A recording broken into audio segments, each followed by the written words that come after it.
मैं किसी काम से घर से बाहर जा रही हूँ। थोड़ी ही देर में मैं वापस आ जाऊंगी। ये कहकर शिखा दुबे अपने घर से बाहर निकलती है, लेकिन वो घर वापस नहीं आती। तो कौन थी ये शिखा दुबे और क्या हुआ था उसके साथ? जानने के लिए जुड़े रहे कहानी के अंत तक। उत्तर प्रदेश के गोरखपुर शहर में कमलेशपुरम नाम की एक कॉलोनी में शिखा दुबे नाम की एक लड़की अपने परिवार के साथ रह रही थी। जून 2011 की बात है। शिखा दुबे शाम को अपने घर से किसी काम से निकलती है, लेकिन काफी देर हो जाने के बाद भी वो घर वापस नहीं आती। परिवार वाले काफी देर इंतजार करने के बाद उसे ढूंढना शुरू करते हैं। शिखा जहाँ जहाँ भी जा सकती थी, घर वाले सबके यहाँ फोन करके पूछते हैं, लेकिन कुछ भी पता नहीं चलता।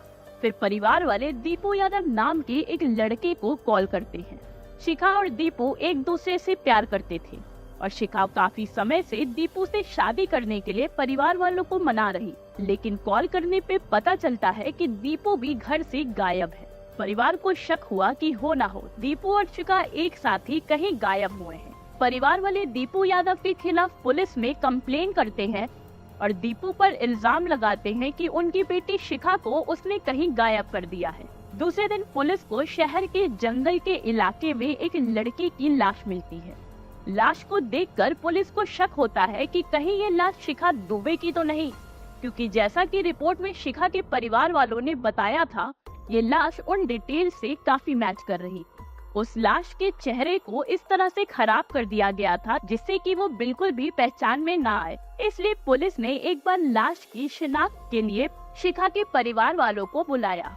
जैसे ही परिवार वाले लाश को देखते हैं, पूरा का पूरा परिवार फूट फूट कर रोने लगता है, क्योंकि उन्होंने शिखा को पहचान लिया था। चेहरा तो पहचान में नहीं आ रहा था, लेकिन उसके कपड़े और चप्पल वही थे जो शिखा 10 जून को पहन कर निकली थी, और उस लाश के गले में एक धागा था जैसा शिखा पहना करती। शिखा की डेड बॉडी तो मिल गई थी, लेकिन दीपू यादव का अभी भी कोई अता पता नहीं था। इसलिए पुलिस बिना टाइम गवाए दीपू की खोज में लग जाती है। शिखा के मर्डर का शक अब दीपू यादव पर ही था। शिखा की लाश का पोस्टमार्टम करवा के अंतिम संस्कार के लिए परिवार वालों को सौंप दिया गया। अब तक हर अखबार में भी ये खबर फैल चुकी थी, तो स्थानीय लोग भी तुरंत कार्रवाई की मांग कर रहे थे। पुलिस पर प्रेशर बढ़ता ही जा रहा था। अब पुलिस भी इस केस को जल्द से जल्द सॉल्व करने में लग जाती है। केस को आगे बढ़ाने के लिए सबसे पहले दीपू यादव को ढूंढना था, क्योंकि उसके मिलने पर ही केस को आगे बढ़ाया जा सकता था। पुलिस दीपू के घर पर उसके रिश्तेदार, उसके हर एक दोस्त से पूछताछ करना शुरू करती है।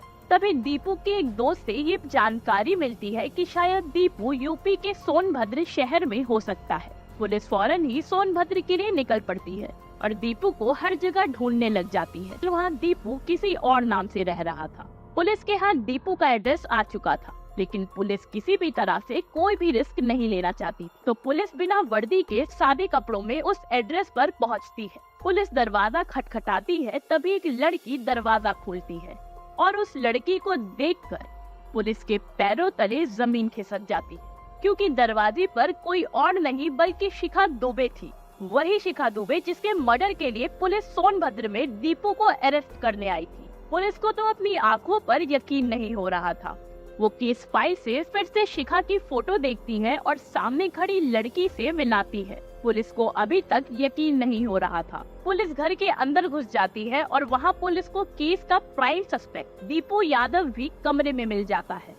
अब सबसे बड़ा सवाल ये था कि जिस डेड बॉडी को पुलिस और शिखा के परिवार वाले शिखा समझ रहे थे, आखिर वो डेड बॉडी किसकी थी, जिसे ऐसे दिखाया गया था कि वो शिखा ही है। इन सब सवालों का जवाब कोई दे सकता था तो वो दीपू और शिखा ही थे। पुलिस इन दोनों को गिरफ्तार करके गोरखपुर वापस लेकर आ जाती है और पूछताछ शुरू करती है। तो चलिए अब कहानी में आगे बढ़ते हैं और जानते हैं कि आखिर ये सारा माजरा क्या है। शिखा ने बताया कि दीपू और उसकी मुलाकात कॉलेज में हुई और वही वो दोनों एक दूसरे से प्यार करने लग गए। दोनों बाहर एक दूसरे से मिला भी करते थे और इसी बीच दोनों के बारे में शिखा के परिवार को पता चल जाता है और फिर इसके बाद शिखा ने घर वालों के सामने दीपू से शादी करने की बात कही, लेकिन उसके परिवार वालों ने साफ मना कर दिया। परिवार वालों को इन दोनों के रिलेशन का पता चलने के बाद शिखा और दीपू का मिलना मुश्किल हो गया था और इन सब से परेशान होकर दीपू और शिखा ने बिना किसी को बताए शादी करने का फैसला किया और 18 अप्रैल को दोनों ने शादी कर ली। इसके बाद दोनों चुपचाप अपने घर वापस आ गए और किसी को इस बात की भनक भी नहीं लगने दी। लेकिन अब दोनों को अलग रहना मंजूर नहीं था। दोनों कोशिश में लग गए थे कि ऐसा क्या करें कि दोनों साथ रहने लग जाएं। इसी से परेशान होकर दीपू ने अपने एक दोस्त सुग्रीव से इस बात का जिक्र किया। सुग्रीव एक ट्रांसपोर्ट कारोबारी था। तभी सुग्रीव ने दीपू को एक लड़की का जिक्र किया जिसका नाम पूजा था।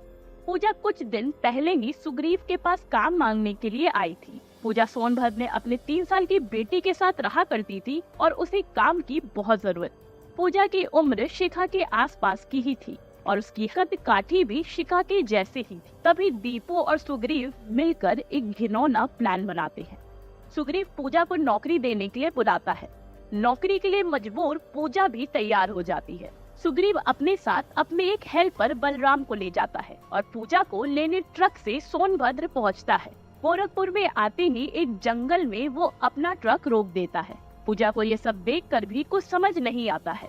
सुग्रीव ने पूजा को कहा कि उसे जरूरी कॉल करनी है, इसलिए उसने ट्रक को रोका है।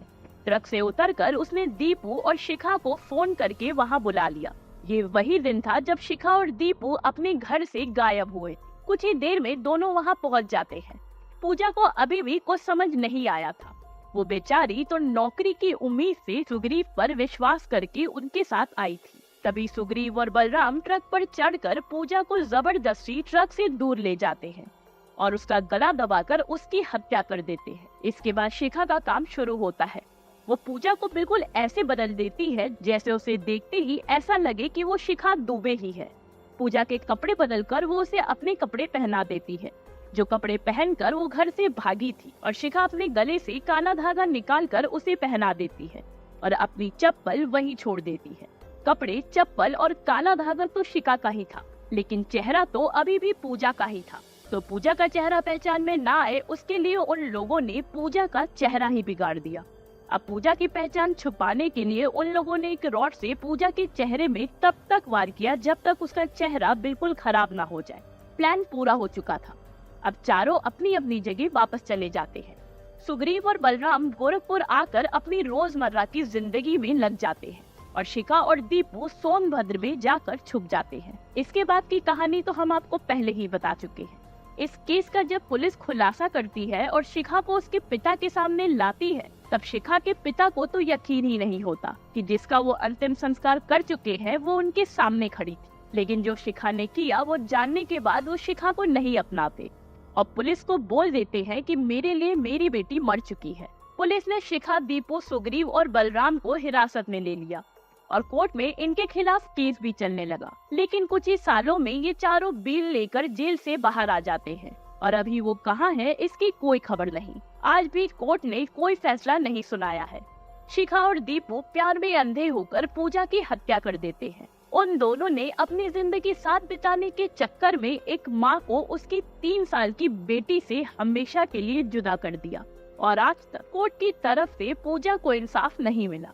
तो ये थी ट्रू क्राइम स्टोरी और ऐसी ही ट्रू क्राइम स्टोरीज के लिए हमारे चैनल को लाइक करें, सब्सक्राइब करें और शेयर करना ना भूलें।